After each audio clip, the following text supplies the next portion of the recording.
Today I have a special guest. My special guest, come Fatty, is a little baby. Say hi to everyone. Yeah. Say hello to all my 400 plus fans.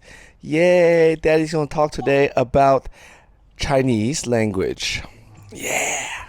Maybe of great interest to you, but the topic of Chinese language will cover a lot more than just the language itself, but social perception and the social inequality that exists in the world today. Interested? Let's get started. Yay. All right, let's talk about Chinese. Sophia. So, Sophia one day I hope will speak fluent Chinese. And I know it won't be very difficult for Sophia, not because she's young, but Chinese is actually a very easy language to learn. I've met many foreigners who were able to speak fluent conversational Chinese within 6 months in China. I met a Belgian girl whom, after a year of studying Chinese, able to speak it fluently without any accent in Belgium, not in China. She didn't learn it. So people are like, how can that be? Chinese is so hard. Well, who told you it's hard? Because it has strange looking writing. Because if you judge things in surface, yo, mama, what? Don't judge things by surface like that. Look deeply into something. Believe it or not, Chinese is one of the easiest languages to learn. Why? Virtually no grammar. I'll give you an example, okay? In English, you can say, I eat. I am eating. I was eating. I have been eating. I will be eating. I am... Can you... Fatty, I'm trying to make a video. Excuse me. Come to mommy. Go to mommy. Go to mommy. Like, no, I'm making... You want to make a video too? Okay, that's fine. But let's Daddy finish this video. It's getting to be 3 minutes already. 3.5. Bye, Fatty. Daddy love you very much. Ayo. Okay. But in Chinese, I eat is 我吃. I ate is 我吃了. That's it. There is no present perfect, past perfect, future perfect. All these weird tenses that you have to learn in English. In German, it's even more confusing because in addition to these tenses, you have conjugations. You have a subjunctive, a dative, and 2 other conjugations I no longer remember. I only know how to use them. I don't remember what their grammatical names are. Fatty, why are you so interested in data this morning? So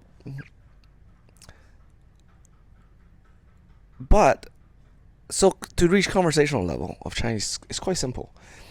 The only thing non-Chinese speaker might struggle with, and some will, is to listen to the pitches, because the Chinese words first of all, Chinese words have many that sound exactly alike, but to an untrained ear, but there are actually 4 pitches, right? So once you train your ear to listen to the 4 pitches, so 4 pitches will tell you what word in Chinese the person is talking about. But majority of the Chinese language is actually based on reference, contextual reference. And this is actually where Chinese become hard. So Chinese is easy to learn but difficult to master, like every great game. Whereas, let's take a language of German, it's actually the opposite. It's very difficult to learn because there's so many rules upon rules. But once you learn those rules, the Germanic language doesn't really deviate from it. There's not that many exceptions. Virtually, I can think of no exceptions. There is everyone, and that's it. That is what you say is what you say, right? But in Chinese, because it's contextual, because it's referential, the language exists because the culture exists. The language exists based on the history, the habits, the thinking mode, the philosophies of 4,000 years of Chinese history. So for you to master Chinese, you have to master Chinese culture. You have to master Chinese history. You have to master the emotions, the feelings, the thoughts that encapsulate the Chinese civilization. So while you can become fluent in conversational Chinese within a year, you can spend rest of your life mastering the expression of it. And in Chinese, once you reach a certain level, you'll learn so many idioms, which literally shrinks a whole story into 4 words. And the only way you understand those 4 words if you understand the particular history associated with those 4 words. And those histories are episodes in Chinese history that tell Chinese people a lesson about life. Lessons about life. So very educated people often speak not in complete sentence, but in idioms, which is very strange, to be honest with you. And the other thing that makes Chinese difficult, and all Asian language difficult, is that the responsibility of understanding a message does not fall on the speaker, like the West. It falls on the listener. Because the language is so interpretative. Because the language based on the listener's interpretation depend on whether the listener and the speaker have similar or opposite opinions and viewpoints.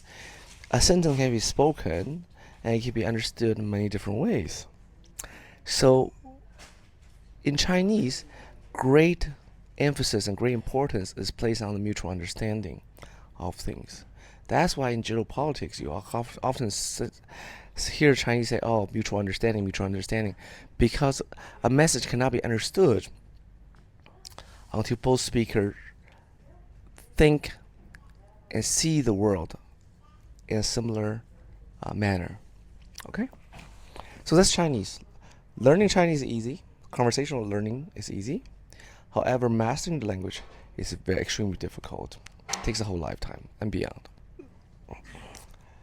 If you are a Chinese speaker, and Google and YouTube knows it, and maybe even on TikTok and Instagram, you will see that I see non-Chinese speakers, particularly Western American speakers, would make videos simply talk about a certain topic in Chinese. And they would garner 300,000, 1.5 million, 2 million, 3 million sometimes views. So what does that tell me? It tells me a few things. That both Chinese and non-Chinese find it amazing that someone of non-Chinese descent can speak Chinese fluently, which, as I spoke in the early part of the video, is complete BS, because Chinese language is super easy. But Chinese seem to have this mindset that, oh, Chinese is hard to learn. Chinese underestimate the intelligence of the human race. Right? They feel that it's something that only Chinese can master. That's stupid. Language can be learned by any race, any person. The second thing is, when I watch these Western speakers who does nothing but talk about everyday stuff without any deep reflection on thoughts, Chinese, why is this impressive? Because let's say if I go to American streets and randomly speak to someone in English, no one would bat an eye. Not a Chinese person, certainly not a white or black person. Why is it that when a non-Chinese speaks Chinese, it becomes so impressive? Because this is a terrible thing, because this will put other people off from learning the language. Because it's mystique about learning Chinese, which is completely false. It seems like if you meet a person who may seem to be outputting or odd or weird, right? But if you actually spend some time to learn them, you often find these individuals have a tremendous value because they see the world and they think about the world differently. But most people wouldn't take the trouble because just brush them off and saying, "Oh, that's weird. Oh, he's strange. I don't want to know him." So this superiority that Chinese has about its language is very unhealthy to me. But also, I feel that in the West, people are quite ignorant as well. That, like I just said earlier, without taking time to learn something, they judge things superficially. And because they judge things superficially, they block themselves off from something that can be tremendously valuable. You open their eyes, open their perspective, open their thought pattern to a complete new world, complete new way of seeing the world. You know, a few days ago, I watched a 60-minute interview with Peter Thiel about why democracy didn't happen in China. And the very first sentence they started the interview with was, "What went wrong?" As if not having democracy in China means that something went wrong in China. And this, to me, is indicative of the mindset that keep getting Americans into trouble. War after war, conflict after conflict, because Americans judge things by superficially and judge things by the way they see the world. They're incapable of seeing the world from another person's point of view. And even people within the United States society, U.S. society, cannot see the opposing view. The Republicans cannot see Democrats' view. Democrats cannot see Republican view. And they stubbornly cling on to their own views as the absolute truth. And the only way to exist, and yet, the U.S. promote pluralism, diversity, multiculturalism. But if you look at the Chinese Asian society, not just Chinese, Asian society, pluralism, diversity is already embedded in the society. We just don't advertise it, market it, and flaunt it, so to speak, because it's just norm. Everyone's already doing it. And that lead me to another conclusion, is that the things that people talk about, that they promote and they flaunt, is often the things they lack the most in themselves, and the things they often wish they had. Right? If you look at China, what does they constantly talk about? Social harmony, harmony. Right? Why? I mean, frankly with you, after living 7+ years in China, there's very little harmony in Chinese society. Everyone's competing. Everyone's clawing, fighting for their little piece of heaven, their little piece of survival. And because of that, actually, harmony is superficial.